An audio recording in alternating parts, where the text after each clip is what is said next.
Hello বন্ধুরা, কেমন আছো তোমরা সবাই? আশা করি তোমরা সবাই ভালো আছো। ভগবানের কৃপায় যে যেখানে আছো ভালো থেকো, সুস্থ থেকো, এই কামনাই করি।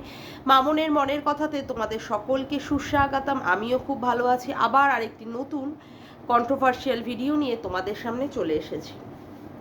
এই কিছুক্ষণ আগে, হয়তো বা এই 1.5-2 ঘন্টা আগেই, আমরা সন্দীপের এক্স ওয়াইফের একটা মানে ওই তার নাম করে শর্টস বলে যে চ্যানেলটি আছে, সেই চ্যানেলটি থেকে একটি ভিডিও পেলাম। ভিডিওতে আমাদের সন্দীপের এক্স ওয়াইফ সন্দীপকে কি করেছে, উইশ করেছে। আজকে তাদের হ্যাপি অ্যানিভার্সারি, আজকে 6 বছর পূর্ণ হলো। 2018 সালের এই 29 এপ্রিল বাংলার 15ই বৈশাখে তাদের বিয়ে হয়েছিল। তার জন্য সে কি করছে, তার হাজবেন্ডকে মানে লিগাল হাজবেন্ডকে সে উইশ করলো হ্যাপি ম্যারেজ অ্যানিভার্সারিতে। ভালো লাগলো অবশ্য, মনে আছে দেখে যে হ্যাপি অ্যানিভার্সারিটা ভোলেনি। হ্যাঁ, বাচ্চার জন্মদিনের কথাটা ভুলে গেছিল, সেখানে বাচ্চাটাকে উইশ করতে পারিনি। অবশ্য অনেক প্রতিবন্ধকতা ছিল, তো তখন আইনি জটিলতা টতিলতা ছিল, তো তার জন্য বাচ্চার কথাটা ততদিন বলতে পারিনি। এখন আর আইনি জটিলতা নেই, তার জন্য এখন বলতে পারছে। যাই হোক, সেটা আমি পরে আসছি। তা আজকে স্বামীকে সে উইশ করেছে, ভালো লাগলো। মনে ছিল আজকে দিনটার কথা, তোমার মনে ছিল? সন্দীপের এক্স ওয়াইফ মনে ছিল? তাহলে নিশ্চয়ই, মনে না থাকলে তুমি কি করে এই করলে? না, কালকে তুমি আর তোমার ওই পরকীয়ার পার্টনার একজনের স্ট্রিম লাইভ থেকে উঠে সন্দীপের গোষ্ঠীর তুষ্টি পুজো বাজাচ্ছিলে, ঠিক আছে? তোমার ছেলের কাস্টাডি নিয়ে খুব গোষ্ঠীর তুষ্টি পুজো বাজালে, এবং তোমার পরকীয়ার পার্টনারও কিন্তু তার ক্যামেরাটাকে অফ করে উঠেছিল, তুমি তোমার ক্যামেরাটাকে অন করেছিলে। তা কালকেই ওই লিগাল হাজবেন্ডের গোষ্ঠীর তুষ্টি পুজো বাজিয়ে আবার আজকেই যে তুমি হ্যাপি অ্যানিভার্সারিটা উইশ করলে, এটাতে সত্যি একটু অবাক হয়ে গেলাম। মানে ভাবতেও অবাক লাগছে। যাই হোক, আমার ভাবনা দিয়ে কি হবে সেটা পরের মানে বড় কথা নয়। বড় কথা হচ্ছে এই সন্দীপ তোমার মানে তুমি করে বলছো সন্দীপ তোমার লিগাল হাজবেন্ড। এই কিছুদিন আগে না তাকে বলেছিলে চুল্লু খেয়ে উল্লু হয়ে থাক, আবার তুই তাকারি করে কথা বলছিলে না ভিডিওতে। আজকে হঠাৎ করে স্বামী, আরে বাস, কি বড় একটা শব্দ বলে ফেললে না, তোমার লিগাল হাজবেন্ড, তুমি তার লিগাল ওয়াইফ। মানে ব্যাপারটা হচ্ছে জোর কা ধাক্কা ধীরে এসে লাগলো, মানে এই রকম হয়ে যাওয়ার মতো একটা লাগলো। মানে অবাক করা কাণ্ড না, এরকম অবাক করা কাণ্ড তোমার কাছ থেকেই তো পাওয়া যায়। তা বলছি, তুমি না বলেছিলে তোমার চ্যানেল দিয়ে তুমি আর তোমার ল্যাটা মাছের সাথে সম্পর্ক রাখবে না? তা বলছি, সম্পর্ক যদি নাই রাখো, তাহলে ল্যাটাকে নিয়ে কি করে তুমি আরেকজনের স্ট্রিম লাইভে উঠলে? এগুলো অবশ্য তোমার ব্যক্তিগত ব্যাপার, তুমি যখন খুশি যা খুশি বলতে পারো, আবার যখন খুশি যা কিছু সেটা থেকে আবার তার বিরুদ্ধ কাজটাও করতে পারো। যেমন তুমি বলেছিলে সম্পর্ক রাখবে না, আবার তো দেখলাম আমরা আবার দেখলাম তোমার পরকীয়া পার্টনারটা এসেছিল। যাই হোক, তারপরেও তুমি মহাসতী বাবা, তোমার নামে একটা সতীপীঠ খোলা উচিত। তোমার জন্য যে সমস্ত মানে মানে সবাই যেভাবে মুখিয়ে উঠেছে তোমার বাচ্চার কাস্টাডি পাওয়ার জন্য, অবশ্যই তুমি বাচ্চার কাস্টাডি পাও কি পাও না সেটা বড় কথা নয়, তুমি পাও। কিন্তু কথা হচ্ছে তুমি যে কি কর্মটা করেছিলে তার কিন্তু ঠিকঠাকভাবে বিশ্লেষণ হলো না। যাই হোক, সেটা বড় কথা না, সে বিশ্লেষণ আমি তুমি কে করা, সে বিশ্লেষণ করার জন্য তো বিচারালয় আছে, আর ইউটিউবটা তো আর বিচারালয় নয়। যাই হোক, কথা হচ্ছে কার চ্যানেল থেকে উইশটা করলে গো সোনা মামুনি? কার চ্যানেল? হ্যাঁ, ধরিয়ে দিলাম। চ্যানেলটা হচ্ছে তোমার পরকীয়া পার্টনার, যেটার নাম বদলে তুমি তোমার নামের সাথে শর্টসটাকে লাগিয়ে দিয়েছো, বুঝলে কি না? তার নাম করে তুমি তোমার হাজবেন্ডকে আজকে কি করলে, উইশ করলে। এটা ভীষণ অভিনব পদ্ধতি। যে আমি পরকীয়া করব, পরকীয়াটা আমার অধিকারের মধ্যে পড়ে, আমার অধিকারের মধ্যে পড়ে, মানে যেটা আমি মানে জন্মসূত্র থেকেই অধিকারটা অর্জন করেছি, তার হাত ধরবো বলেই আমি বেরিয়েছি, তার চ্যানেল থেকেই আমি আবার উইশ করব হাজবেন্ডকে, হাজবেন্ড সন্দীপ মিত্রকে উইশ করব। যাই হোক, ভালো, তুমি উইশটা করলে, অ্যাকসেপ্ট করলো কি করলো না সন্দীপ জানবে, সন্দীপ বলবে হয়তো সেটা ভিডিওতে, আমরা বসে থাকবো। এবার আসি বাচ্চার ব্যাপারটা নিয়ে। হ্যাঁ অবশ্যই তুমি মা, তোমার কাছে বাচ্চা থাকবে এটাই কাম্য।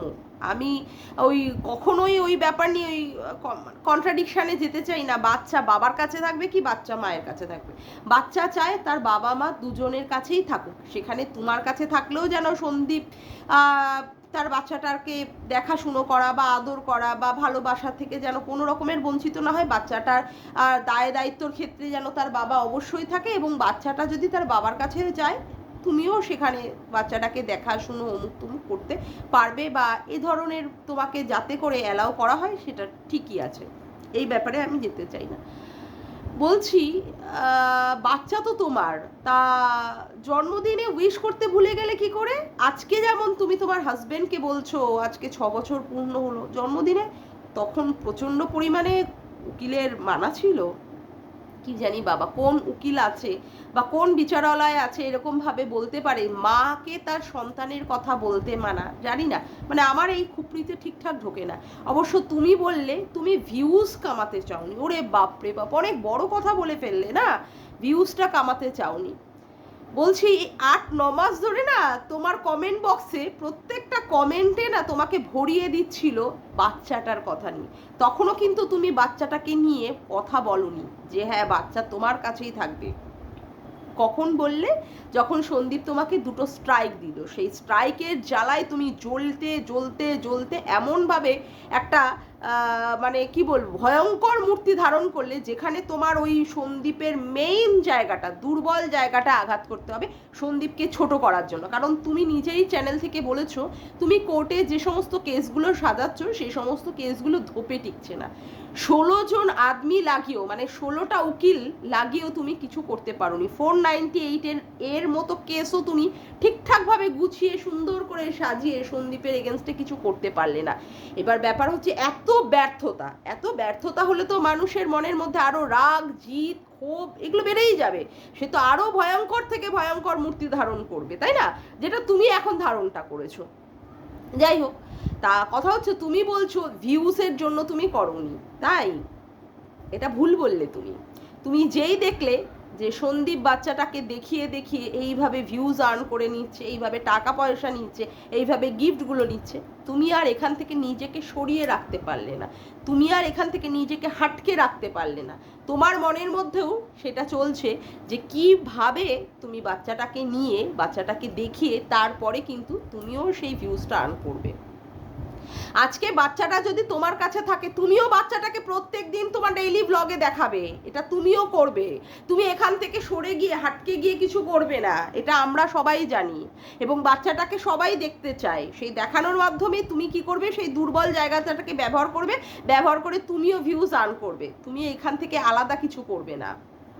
যদি এতটাই অসুবিধা ছিল বাচ্চাটাকে বলার কথা তোমার ক্ষেত্রে, তুমি বলতে পারো নি ভিউজ আর্ন করার ক্ষেত্রে, তোমার বাড়িতে তো অন্যান্য সদস্যরাও রয়েছে, যেমন তোমার বাবা, তোমার মা, তোমার দাদা, তোমার বৌদি, তোমার ঠাম্মি, তারপরে আরও অনেকেই রয়েছে।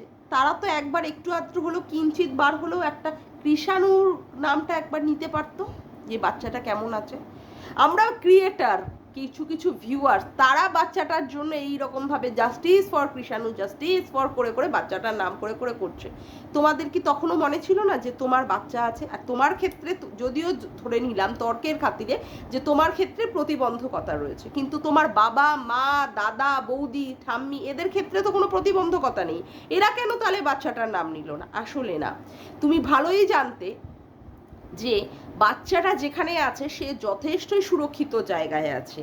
তুমি যে পরিবেশে তাকে আনবে সেটা মোটেই তার জন্য সেফটি নয়, কারণ ওখানে তো অল টাইম শিয়াল ঘোরে, তারপরে কথা হচ্ছে কুকুর বিড়াল অমুক তমুক, আর তারপরে তোমাদের বাড়ির পাশে যে বিশাল বড় একটা ওই গর্ত টাইপের আছে, সেখানে তো অল টাইম নোংরা আবর্জনা ফেলে ফেলে ওটাকে তো পুরো আনহাইজেনিক করে তুলেছো, সেইখানে বাচ্চা থাকবে না।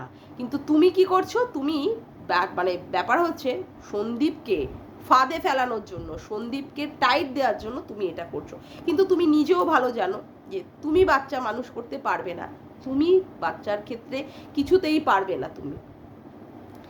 এখন কথা হচ্ছে যে বাচ্চা তুমি মানুষ করো, সেখানে আমার কোনো আপত্তি নেই, কিন্তু দেখো বাচ্চার যেন কোনো রকমের কোনো অসুবিধা না হয়। এই যে সবাই যেমন তোমার হয়ে জাস্টিস ফর অমুক করে করে করছে, হ্যাঁ জয়ের হাসি কে হাসবে সেটা আমরা ঠিকঠাক জানি না, জয়ের হাসি কে হাসবে আমরা সত্যিই ঠিকঠাক জানি না, তবে তুমি জয়ের হাসি হাসলেও আমাদের সত্যিই কোনো খারাপ লাগবে না, কারণ তুমি মা, তুমি তোমার বাচ্চাটাকে রাখো। কিন্তু এই পরকীয়ার পার্টনারকে নিয়ে তুমি কত দূর পর্যন্ত বাচ্চাটাকে সুস্থভাবে সুস্থ পরিবেশ দিতে পারবে, তাই নিয়ে কিন্তু প্রচণ্ড বড় আমাদের মনের মধ্যে এরকম একটা জিজ্ঞাসাবিধক চিহ্ন আছে।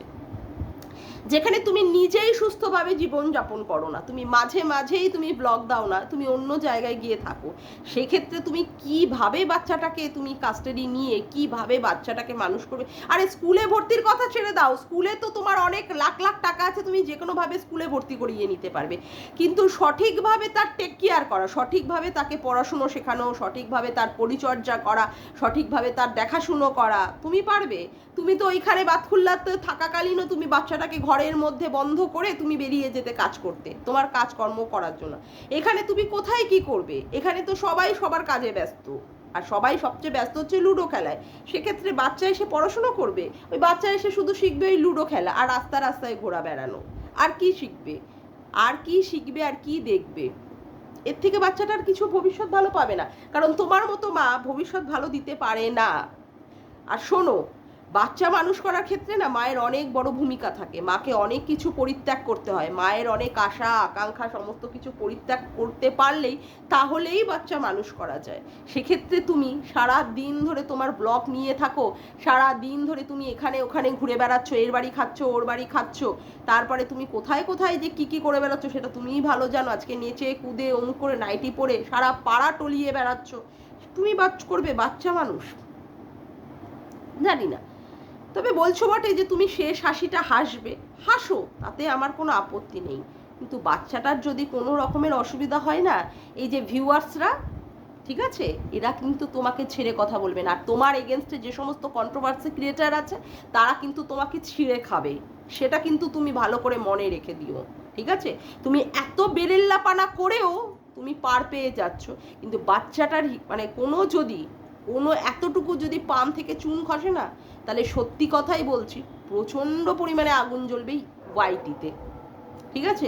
তুমি মোবাইলটা খুলতেই পারবে না, এমনিই তুমি তোমার চ্যানেলে যে সমস্ত ভিডিওগুলো ছাড়ো সেখানে তুমি এমনিই লাভ রিয়াক্ট দিতে পারো না, এমনিতেই তুমি লাভ রিয়াক্ট দিতে পারো না, যদি বাচ্চাটার কিছু হয় সেক্ষেত্রে তো তুমি আরোই কিছু পারবে না। এটাকে তোমাকে আমি দায়িত্ব সহকারে কথাটা বলে দিলাম, দায়িত্ব সহকারে, যদি বাচ্চাটার কোনো রকমের ক্ষতি হয়।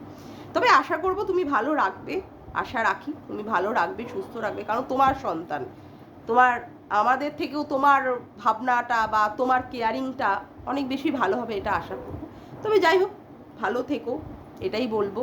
আর সন্দীপকেও বলবো, সন্দীপ আজকের দিনের জন্য বলবো যে তুমিও ভালো থেকো, সুস্থ থেকো, সংসার জীবন যদিও না হোক, একা একা সিঙ্গেলভাবে বাঁচো, সন্দীপকে বলবো।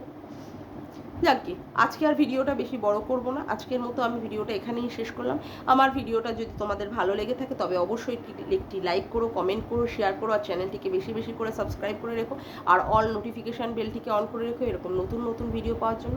আজকের মতো আসি বন্ধুরা, আবার দেখা হচ্ছে একটি নতুন ভিডিওর সাথে। Bye, tata.